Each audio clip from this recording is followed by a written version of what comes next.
आचार्य जी, कृष्ण का जन्म आज से कितने वर्ष पहले हुआ था, इस संबंध में आज तक क्या शोध हुई है? आपका अपना निर्णय क्या है? और क्या समाधिस्थ व्यक्ति इसका ठीक उत्तर नहीं दे सकता है?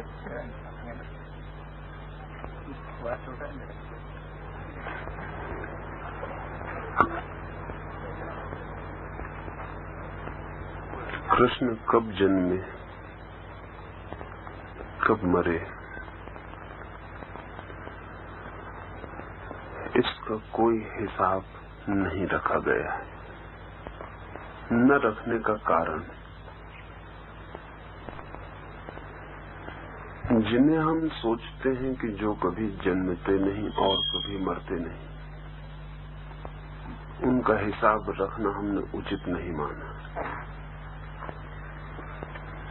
हिसाब उनका रखना उचित है जो कभी जन्मते हैं और मरते हैं।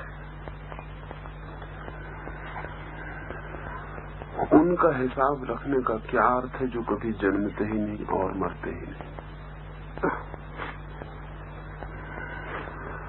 ऐसा नहीं है कि हिसाब हम नहीं रख सकते थे, इसमें कोई कठिनाई न थी, लेकिन वैसा हिसाब कृष्ण के व्यक्तित्व के बिल्कुल ही खिलाफ पड़ता है।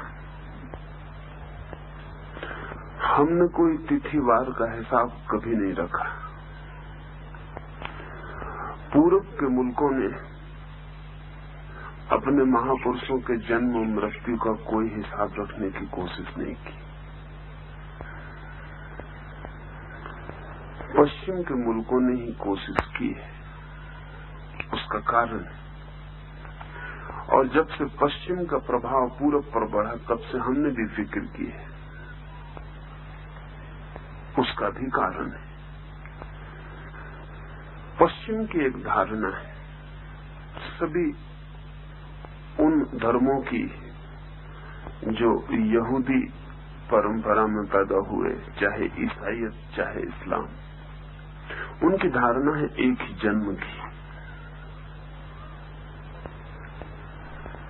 एक जन्म और एक मृत्यु के बीच में सब समाप्त हो जाता है, न उसके पीछे कुछ न उसके आगे कुछ, फिर कोई जन्म नहीं। स्वभावता जिनकी ऐसी धारणा हो कि एक जन्म तिथि और मृत्यु तिथि के बीच जीवन पूरा हो जाता है, न उसके पीछे न उसके आगे जीवन की कोई यात्रा है, उन्हें जन्म और मृत्यु की तिथि को अगर रखने का बहुत मोह रहा हो तो आकस्मिक नहीं है। लेकिन जिन्होंने ऐसे जाना हो कि ये जन्म बहुत बार होता है, बहुत बार आता है और जाता है, अनंत बार आना होता है, अनंत बार जाना होता है, वो हिसाब भी रखें तो कितना हिसाब रखें, कैसे हिसाब रखें? उनका हिसाब रखना उनके अपने ही विचार को झुठलाना होगा, इसलिए उन्होंने हिसाब नहीं रखा।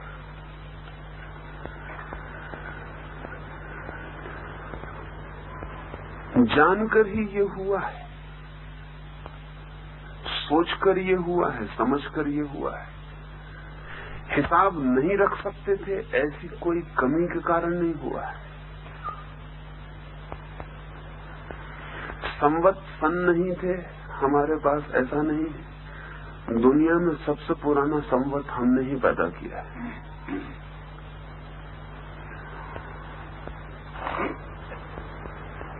लेकिन जान के हमने ये बात छोड़ दी।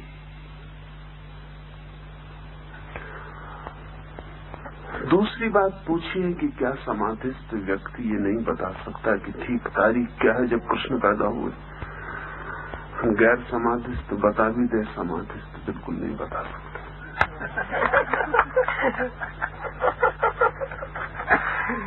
क्योंकि समाधि का समय से कोई संबंध नहीं है। समाधि जहाँ शुरू होती है वहाँ समय समाप्त हो जाता है। समाधि नॉन टेम्पोरल है, समय का उससे कोई वास्ता नहीं, वो कालातीत है। समाधि का अर्थ ही है समय के बाहर हो जाना, जहाँ घड़ी पल मिट जाते हैं, जहाँ परिवर्तन सो जाता है, जहाँ वही रह जाता है जो सदा से है, जहां अतीत नहीं होता, जहां भविष्य नहीं होता, जहां सिर्फ वर्तमान रह जाता है, जहां घड़ी के कांटे एकदम ठहर जाते हैं और नहीं चलते। समाधि क्षण में घटित नहीं होती, क्षण के बाहर घटित होती। तो समाधिस्थ तो बिल्कुल नहीं बता सकेगा कृष्ण कब पैदा हुए और मरे, ये तो बता नहीं सकेगा। समाधिस्थ ये भी बता नहीं सकेगा कि मैं कब पैदा हुआ और कब समाप्त हो जाऊं। समाधिस्थ इतनी कह सकेगा कैसा पैदा होना, कैसा मरना। न मैं कभी पैदा हुआ, न मैं कभी मरूंगा। अगर समाधिस्थ से हम पूछे कि ये जो समय की धारा बह रही है, ये जो क्षण आते हैं और जाते हैं, ये कुछ आता है व्यतीत हो जाता है, कुछ आता है आ रहा है, कुछ अतीत हो गया है, कुछ भविष्य है, इसके संबंध में क्या साथ है? तो समाधिस्थ कहेगा न कुछ आता है न कुछ जाता है, जो जहां है वही सब वहीं ठहरा है। जाने और आने का ख्याल, समय की धारणा गैर समाधिस्थ मन की धारणा है। टाइम एज सच, समय ही मन की उत्पत्ति है। जैसे हम मन के बाहर गए वहां कोई समय नहीं। इसे 2-3 बातों में समझने की कोशिश करें। समय मन की उत्पत्ति है जब हम कहते हैं तो बहुत कारणों से कहते हैं। पहला कारण तो ये है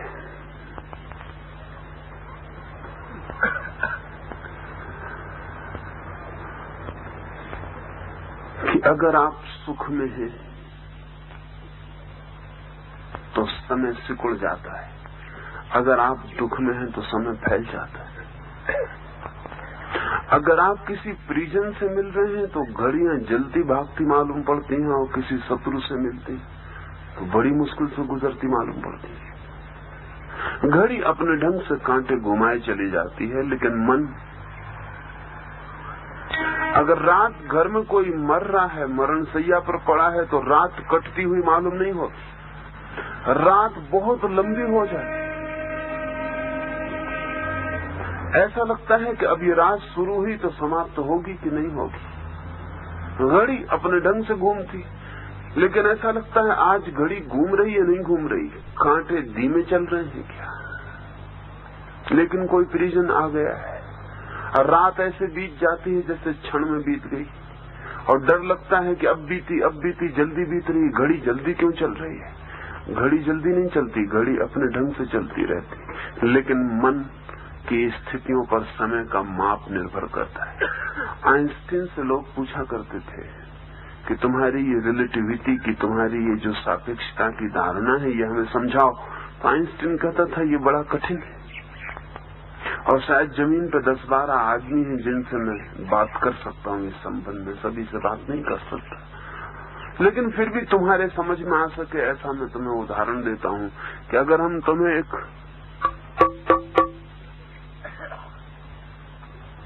तुम दोनों तैयार करना, मन की ही धारणा है।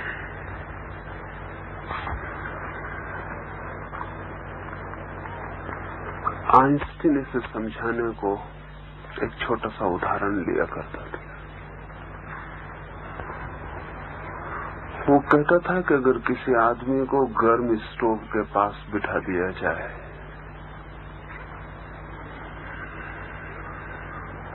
तो समय और तरह से बीतता है। उसे अपनी प्रेयसी के पास बिठा दिया जाए तो समय और तरह से बीतता है।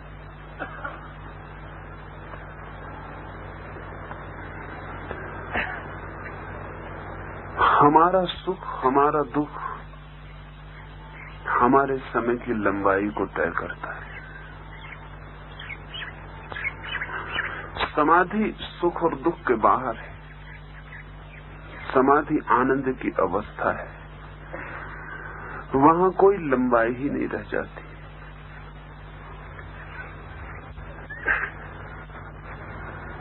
वहां समय बचता ही नहीं।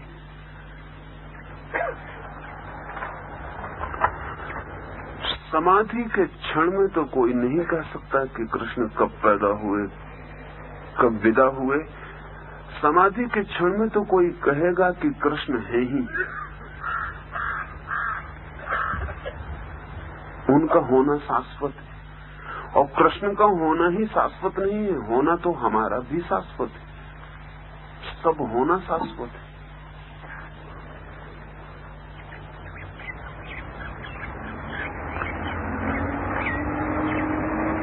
रात आप स्वप्न देखते हैं, शायद कभी ख्याल न किया हो कि स्वप्न में समय की स्थिति बिल्कुल बदल जाती है जागने से। एक आदमी ने झपकी ली है क्षण भर को, और वो सपना देखता है इतना बड़ा जिसे देखने में वर्ष भर लग जाए। वो देखता है उसका विवाह हो गया, उसके बच्चे हो गए, वो बच्चों की शादियां कर रहा है, वर्षों लग जाएं, क्षण भर, और झपकी लगी है और आंख टूटी और वो हमें कहता है इतना लंबा सपना देखा। हम उससे कहेंगे पागल हो गए, इतना लंबा सपना क्षण भर में कैसे देखोगे? अभी तो तुम जागते थे, अभी तुम जरा सी झपकी लिए, आंख लगी ही थी और खुल गई। इस पलक झपने में तुम इतना लंबा सपना देख कैसे सकोगे? वो कहेगा देख कैसे सकूंगा, नहीं मैंने देखा।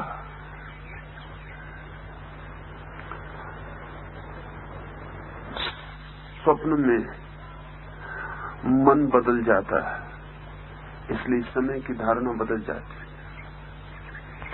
गहरी नींद में, सुसुप्ति में समय नहीं रह जाता। इसलिए आप जब बताते हैं कि रात बहुत गहरी नींद आई,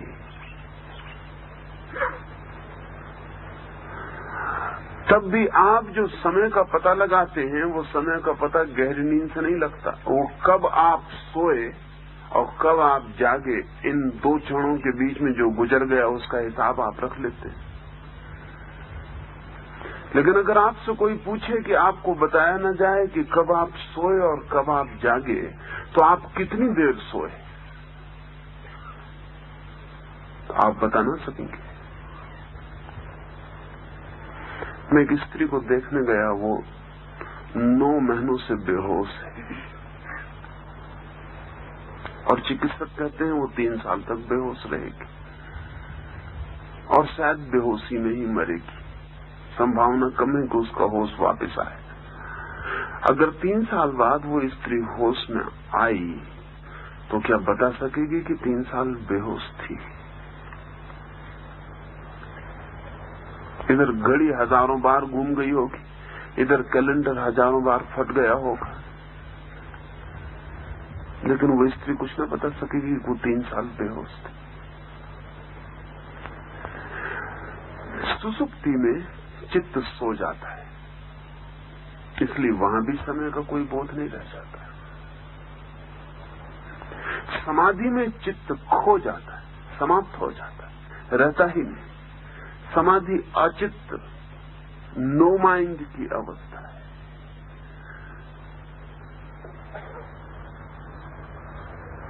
समाधि से कोई पता नहीं चलेगा कि कृष्ण कब हुए और कब नहीं हुए। एक जैन फकीर हुआ रिंझाई, उसने एक दिन सुबह अपने वक्तव्य में कहा कि पागलों, कौन कहता है कि बुद्ध हुए?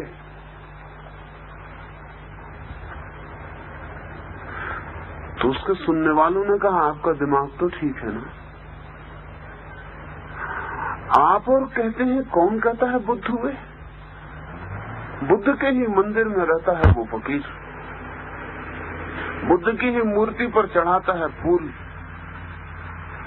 बुद्ध की मूर्ति के सामने नाच लेता है, बुद्ध का प्रेमी, और एक दिन सुबह कहता है कौन कहता है कि बुद्ध हुए?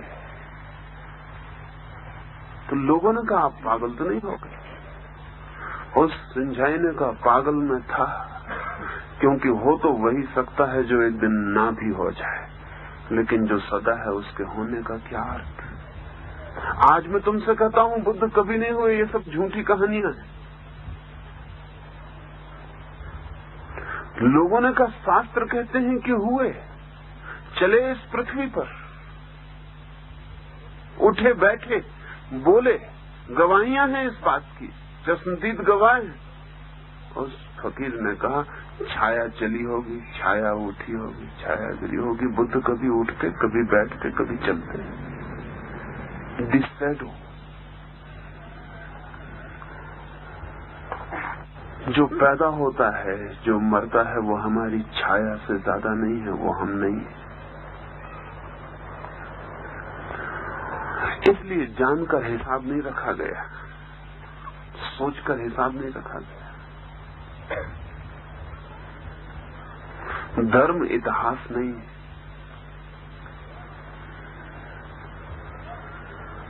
इतिहास होता है उसका जो आता है जाता है, इतिवृत्त, शुरू होता है, समाप्त होता है, आदि होता है, अंत होता है। धर्म इतिहास नहीं, धर्म सनातन है। सनातन का अर्थ होता है जो सदा है। इसमें कोई तिथियों का हिसाब नहीं रखा गया। इसलिए कोई समाधिस्थ व्यक्ति न कह सकेगा कब हुए कब ना हुए। कहने की कोई जरूरत भी नहीं, कहने का कोई अर्थ भी नहीं। कहना सिर्फ नासमझी से निकलता है। हम ही कब हुए हैं और कब नहीं हो जाएंगे, सदा से है। इटर्निटी शाश्वतता है। लेकिन हमें तो समय का हिसाब है पूरे वक्त। सुबह होती है, सांझ होती है, घड़ियां बीतती हैं, गुजरती हैं। हमें समय का ख्याल है। हम समय से ही सब नापने चलते हैं। हमारे पास एक गज है समय का, हम उससे ही नापते हैं। हमारा नापना स्वाभाविक है, सत्य नहीं। हमारी समझ जैसी है वैसा हमारा नाप है। हमारा नाप वैसा ही है जैसे कुएं के मेंढक ने सागर से आए मेंढक से कहा था कि तेरा सागर कितना बड़ा है। कुएं में छलांग लगाई आधे कुएं में और कहा इतना बड़ा। सागर से आए मेंढक ने कहा माफ कर, तेरे कुएं से कोई हिसाब न बैठेगा। तो उसने कहा और क्या बड़ा होगा। उसने पूरी छलांग लगाई, कुएं के एक कोने से दूसरे कोने तक छलांग लगा दी। कहा इतना बड़ा। लेकिन जब सागर के मेंढक की आंखों में फिर भी संदेह देखा तो उस कुएं के मेंढक ने कहा तेरा दिमाग खराब मालूम होता है, कुएं से बड़ी कोई जगह है। एक और रास्ता है। उसने कहा आखिरी माप तुझे बता देता हूं। उसने कुएं का पूरा गोल चक्कर लगाया और उसने कहा इतना बड़ा। सागर के मेंढक ने कहा कि भाई तेरे कुएं से हम सागर को नापेंगे तो बहुत मुश्किल में पड़ जाएंगे, ये कोई इकाई ही नहीं बनती। कुएं के मेंढक ने कहा बाहर हो जाओ कुएं। कुएं से बड़ी कोई चीज कभी देखी? आकाश भी कुएं के बराबर ही देखा है। जब भी उस कुएं के मेंढक ने ऊपर देखा तो आकाश भी कुएं के बराबर ही दिखाई पड़ा था। उसने कहा आकाश जो सबसे बड़ी चीज वो भी कुएं से बड़ी नहीं। सागर क्या तुम्हारा आकाश से भी बड़ा हो जाए? हम समय के कुएं में जीते। सब चीजें आती हैं जाती हैं।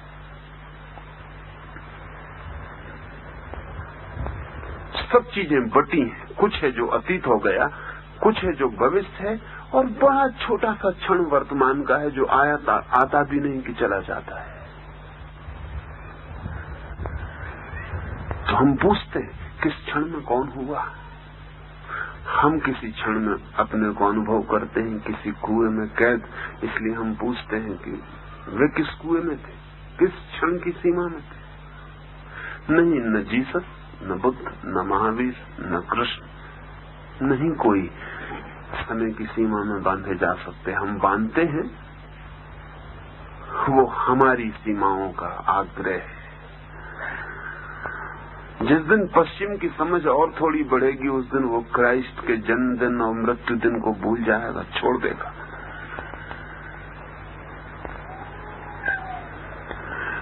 पूरब की समझ इस मामले में बहुत गहरी रही है।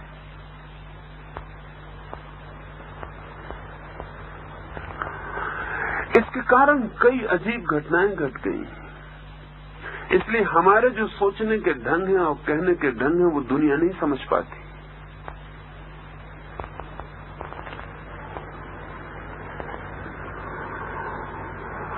अगर हम तीर्थंकरों की उम्र की बात पूछने जाएं तो कोई लाखों वर्ष जीता है, कोई करोड़ों वर्ष जीता है। अब ये कोई कैसे मानेगा? ये नहीं हो सकता। कोई हजारों फीट ऊंचा है, किसी का सिर आकाश को छूता है, ये कैसे हो सकता है? ये कोई मानेगा नहीं। मानने की बात भी नहीं, समझने की बात है। अगर कुएं का मेंढक बहुत ही हिम्मत करे तो वो क्या कहेगा? वो कहेगा 1000 कुएं के बराबर होगा। और क्या करे?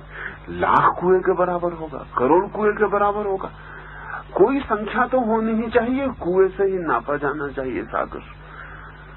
तो जो अनादि है, जो सनातन है, उनको हम कहेंगे करोड़ वर्ष है उनकी उम्र, लेकिन वर्ष तो मौजूद रहेगा ही, उससे ही हम नापेंगे। जिनका ओर छोर नहीं तो हम कहेंगे जमीन पर उनके पैर होते हैं, सिर आकाश को छूता है, लेकिन फिर भी गज और फीट से ही नाप चलेगा। जो जानते थे उन्होंने ये सब मापदंड तोड़ दिए। उन्होंने कहा हम ये हिसाब भी छोड़ते, हम ये हिसाब रखते ही नहीं।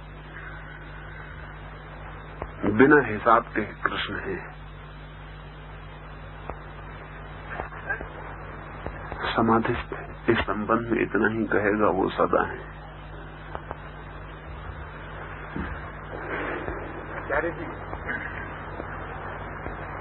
22 का हिसाब रखा जा सका, वो 1970 साल पहले हुए, तो क्या कृष्ण का हिसाब नहीं रखा जा सकता? रखा जा सकता था। आसपास जो लोग थे उन पर निर्भर करती है बात।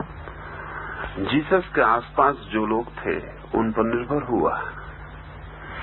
जीसस ने नहीं रखा है हिसाब, क्योंकि जीसस के अगर वचन देखो तो समझोगे। जीसस का एक वचन है,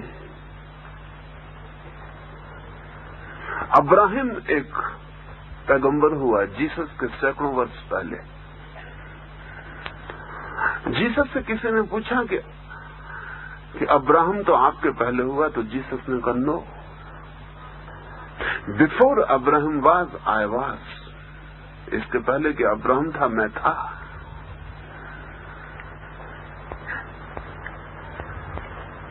इसका क्या मतलब हुआ? जीसस ने तो टाइम तोड़ दिया, जीसस ने समय तोड़ दिया। अब्राहम तो सैकड़ों हजारों साल पहले हुआ, लेकिन जीसस कहता अब्राहम होने के पहले मैं था।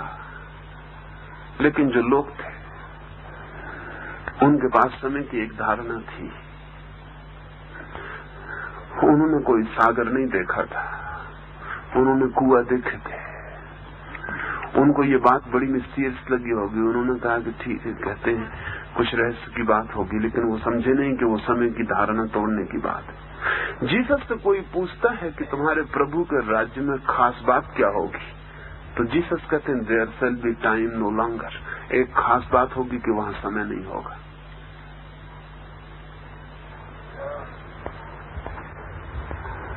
लेकिन जो लोग आसपास थे, रिकॉर्ड जीसस थोड़ी इकट्ठा करते हैं, रिकॉर्ड कृष्ण थोड़ी रखते हैं, रिकॉर्ड आसपास के लोग रखते हैं।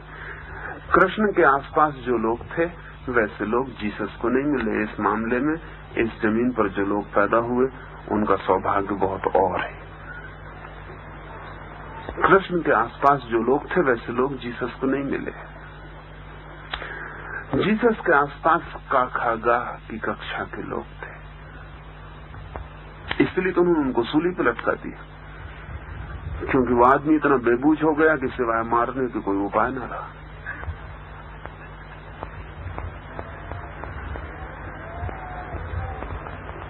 हम कृष्ण को, महावीर को या बुद्ध को सूली नहीं दिए। इसका कारण ये नहीं है कि जीसस से कुछ कम खतरनाक लोग थे ये।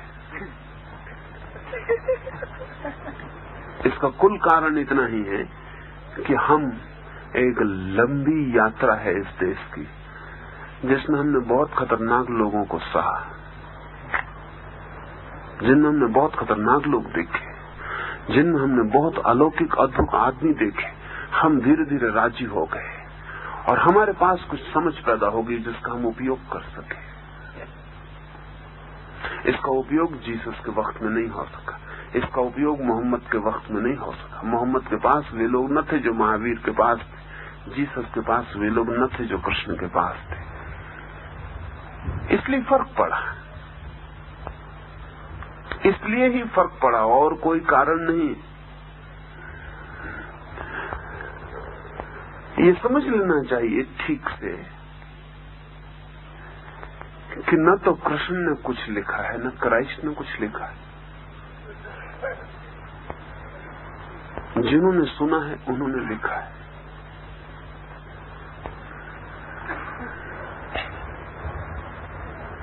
क्राइस्ट एक गांव में ठहरे हुए हैं,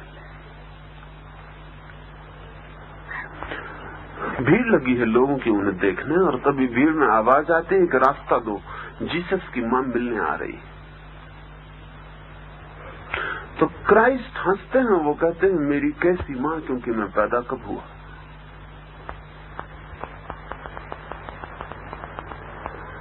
लेकिन रिकॉर्ड रखने वालों ने तारीख तय रखी, उन्होंने लिख लिया कि वो कब पैदा हुआ। अब ये आदमी कहता है कैसी मेरी मां, कौन मेरी मां, मैं कब पैदा हुआ, मैं सदा से हूं। रिकॉर्ड लिखने वालों ने ये भी लिख दिया कि उन्होंने ऐसा कहा, और ये भी लिख दिया कि वो कब पैदा हुए। कृष्ण को जो रिकॉर्ड लिखने वाले लोग मिले वो ज्यादा समझदार थे। उन्होंने कहा जो आदमी कहता है मैं सदा से हूं, जो अर्जुन से कहता है कि ये मैं तुमको ही नहीं समझा रहा, इसके पहले मैंने फलाने को समझाया था, इसके और पहले मैंने फलाने को समझाया था, इसके और पहले मैंने फलाने को समझाया था। और ऐसा नहीं है कि तुमको समझा के ही सब चुक जाएगा, मैं आता रहूंगा और समझाता रहूंगा। और ये सामने लोग खड़े हैं, तुम सोचते हो मर जाओगे तो तुम पागल हो, ना समझो, ये पहले भी हुए और मर गए, और उसके पहले भी हुए थे, अभी मरेंगे और फिर होते रहेंगे। इस आदमी की जन्म तिथि लिखना ठीक न थी, अन्यायपूर्ण था, नहीं लिखी गई। इतिहास खोज करेगा तो मुश्किल में पड़ेगा, क्योंकि हमने जान के रिकॉर्ड गंवाए, हमने सब उपाय किए हैं कि रिकॉर्ड बचाए ना जा सके, हमने सब उपाय किए हैं कि तिथि का कोई पता ही न रहे। उपनिषद किसने लिखे, वेद किसने लिखे, लेखक का नाम जान के गंवाया गया है, क्योंकि वो जो कह रहा था वो कह रहा था कि ये मैं नहीं कह रहा हूं, ये परमात्मा बोल रहा है, तो कोई जरूरत नहीं है, मुझे छोड़ा जा सकता है, मेरे बिना काम चल सकता है। पश्चिम ने रिकॉर्ड रखे। जीसस जगह जगह कहते हैं ये मैं नहीं बोल रहा हूं, वो परमपिता जो आकाश में है वही बोल रहा है, not I but my father speaks. लेकिन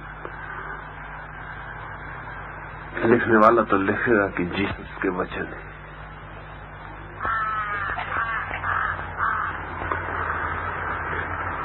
इस वजह से ये कोई कमी नहीं है इस देश की कि इस देश के पास कोई हिस्टोरिक सेंस नहीं है। ऐसा नहीं है कि इतिहास का कोई बोध नहीं है हमारे पास, लेकिन इतिहास के बोध को हमने जान के झुटलाया है, क्योंकि हमारे पास इतिहास के कुएं से भी बड़ा एक बोध है, इटर्निटी का, शाश्वतता का बोध है।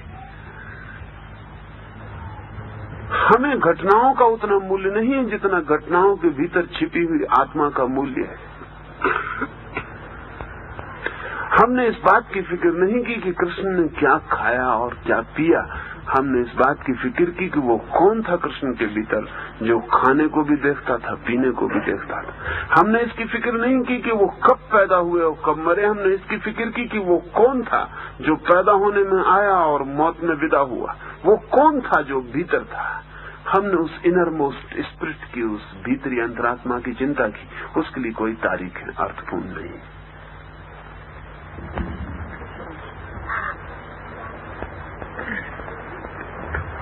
आचार्य जी, यह ठीक है कि कृष्ण या क्राइस्ट जैसे लोगों का आत्मिक व्यक्तित्व इटर्नल है, लेकिन वर्णित शरीर तो आता है और जाता है। हम कृष्ण के वर्णित शरीर की काल गणना जानना चाहते हैं। कृष्ण लीलाएं कब हुई, महाभारत कब हुआ, यह स्थूल घटनाएं तो जानी जा सकती हैं। इसकी कुछ जानकारी हो। शरीर का जिनके लिए मूल्य है उनके लिए स्थूल घटनाओं का भी मूल्य है। शरीर को जो छाया समझते हैं उनके लिए कोई मूल्य नहीं रह जाता।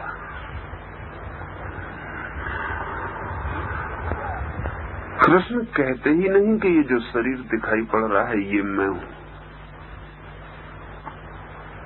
जीसस भी नहीं कहते कि शरीर जो दिखाई पड़ रहा है ये मैं हूं।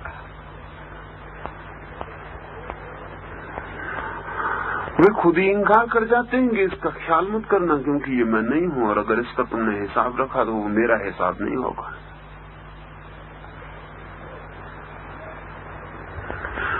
बुद्ध के मरने के बाद 500 वर्षों तक बुद्ध की कोई प्रतिमा नहीं बनाई गई, क्योंकि बुद्ध ने कहा था कि तुम मेरी प्रतिमा बनाना, इस शरीर की मत बनाना। लेकिन अब कैसे हम बुद्ध की प्रतिमा बनाए? तो 500 वर्ष तक बुद्ध के मरने के बाद बुद्ध जिस वृक्ष के नीचे बैठते थे, बोधि वृक्ष, जहां वो घटना घटी जिससे वे बुद्ध हुए, उस वृक्ष का ही चित्र बना के जगह नीचे खाली छोड़ देते थे।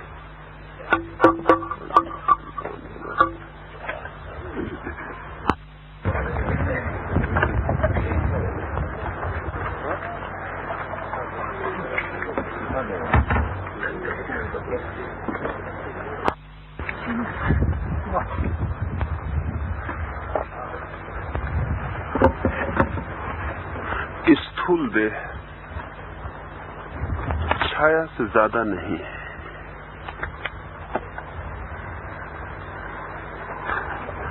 उसके हिसाब रखने का कोई प्रयोजन भी नहीं। जिन्होंने भी उसका हिसाब रखा है उन्होंने इसीलिए हिसाब रखा है कि उन्हें सूक्ष्म का कोई पता नहीं।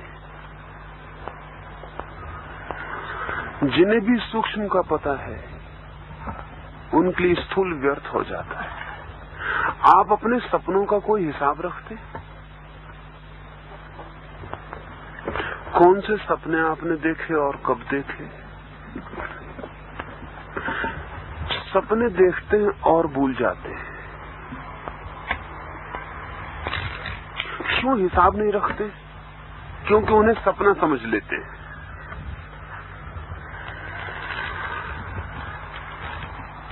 कृष्ण की जो जिंदगी हमें दिखाई पड़ती है वो सपने से ज्यादा नहीं है।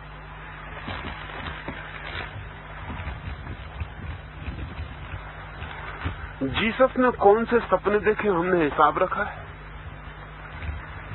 वो हिसाब हम नहीं रखा। हो सकता है कभी वो जमाना आए कि आदमी पूछने लगे कि तुम्हारे कृष्ण हुए तो उन्होंने कोई सपने देखे थे या नहीं देखे थे? हुए होंगे तो सपने तो जरूर देखे होंगे, और अगर सपने देखे ही नहीं तो होने में भी शक हो जाता है। आ सकता है ये बात हो सकती है कभी। अगर सपने बहुत महत्वपूर्ण बन जाएं और कोई कौम सपनों का बहुत हिसाब रखने लगे तो ठीक है, उनका हिसाब भी महत्वपूर्ण हो जाएगा। और जिस आदमी के सपनों का हमें कोई पता ना होगा उस आदमी के होने का भी संदेह हो जाएगा।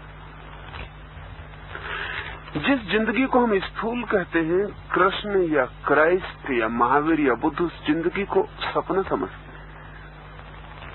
और अगर उनके आसपास के लोगों को भी ये समझ में आ गया हो कि वो सपना है तो हिसाब नहीं रखा जाएगा। हिसाब नहीं रखा गया। हिसाब न रखा जाना बहुत सूचक है। हिसाब रखा गया होता तो समझा जाता कि लोगों ने कृष्ण को नहीं समझा और इसलिए हिसाब रख लिया। मैं कह रहा था कि 500 वर्ष तक बुद्ध की प्रतिमा नहीं बनी, कोई चित्र नहीं बना।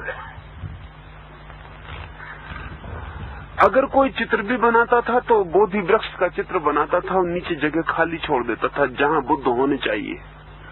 खाली जगह। बुद्ध एक खाली जगह ही थे।